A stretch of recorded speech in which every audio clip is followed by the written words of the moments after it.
Christians presuppose that the Bible is inherently correct, and therefore the most reliable source on the issue of the crucifixion. However, the Christian narrative of the crucifixion is not derived from a single book in the New Testament.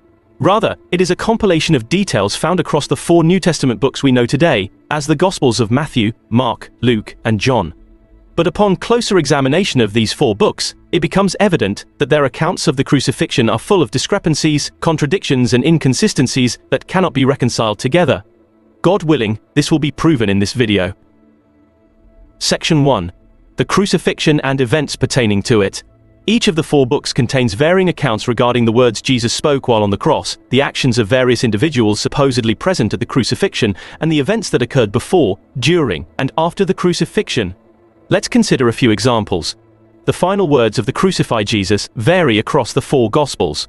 In Matthew and Mark, Jesus' last words were, my God, why have you forsaken me?" In Luke, he says, "Father, into your hands I commit my spirit." And in John, he says, "It is finished." In Matthew's account, the crucifixion of Jesus is immediately followed by an earthquake and the resurrection of dead saints who walked to Jerusalem and were witnessed by many. However, this spectacular and miraculous event is not mentioned in the Gospels of Mark, Luke, and John. All 4 Gospels mention 2 thieves who were crucified next to Jesus, but provide varying records of their interactions with Jesus. In John, they are just mentioned as being present and do not speak or interact with Jesus. In Mark and Matthew, both thieves mock Jesus. And in Luke, one thief mocks Jesus and is immediately rebuked by the other, who is promised paradise by Jesus. Matthew, Mark, and Luke record that a man named Simon is forced by the Romans to carry Jesus' cross to the crucifixion site. Strangely, John completely omits the Simon character and writes that Jesus carried his own cross all the way to the site of the crucifixion. There are some more examples, but these should suffice for now. But as we have seen, different Gospels say different things about the events and people associated with the crucifixion. It is logically impossible for all 4 accounts to be simultaneously true. Section 2. The disciples and the crucifixion. For Christians, the disciples of Jesus are considered the primary eyewitnesses of the events documented in the Gospels. In this regard, whether or not the disciples were present at the crucifixion is of critical importance. Because if they were absent or if their presence at the event cannot be confirmed, then it casts doubt on the credibility and accuracy of the crucifixion narrative as depicted in the 4 Gospels. According to Matthew and Mark, none of the disciples were present at the crucifixion. This aligns with their previous statements that the disciples deserted Jesus before his arrest and fled. See Matthew 26:56 and Mark 14:50. However, Luke states that all those who knew Jesus witnessed the crucifixion, suggesting that all of Jesus' disciples were present at the event.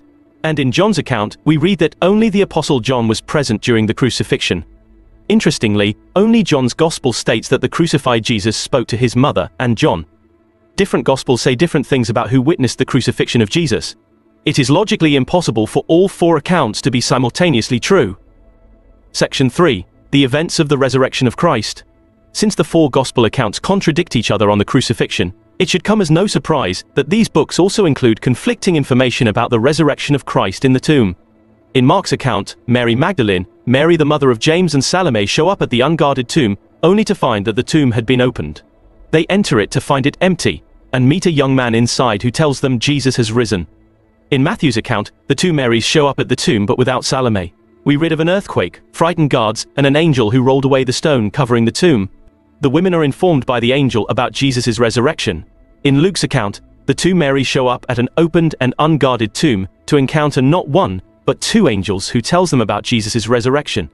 John's account contains a completely different sequence of events. It tells us that only Mary Magdalene found the tomb open and empty, and then returned to Peter and another disciple to tell them what she's seen.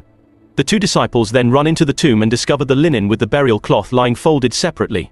Following this, the disciples return home, and Mary Magdalene wept at the tomb before meeting 2 angels, and then Jesus himself.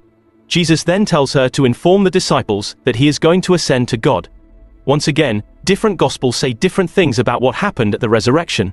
It is logically impossible for all 4 accounts to be simultaneously true. To conclude, all these inconsistencies, contradictions, and discrepancies prove that the 4 Gospels are not reliable sources of information on the matter of the crucifixion. They are not even cohesive documents authored by ordinary humans, let alone the infallible Word of God. Naturally, our Christian friends will stubbornly argue that the contradictions and discrepancies have no bearing on the central narrative. They will also perform all sorts of mental gymnastics to rationalize these contradictions. Either way, what they do to make sense of the jumbled mess of their scriptures should not concern us. Because given everything we have learned so far, anyone with sincerity and basic common sense can see that the crucifixion narrative in the four Gospels is not an eyewitness account, but rather a reconstruction based on hearsay, or even fabrications. The implication of all this is that Christians simply do not possess the objective truth about the final hours of Jesus' life. Consequently, their accusation that Islam is false for denying the crucifixion is baseless and can be dismissed, and Muslims are completely justified in rejecting the Christian narrative about the crucifixion. Because if the Bible can't get the story straight, Muslims have no reason to believe it. Thank you for watching. Please like, comment, and subscribe. Also, share this video on your social media.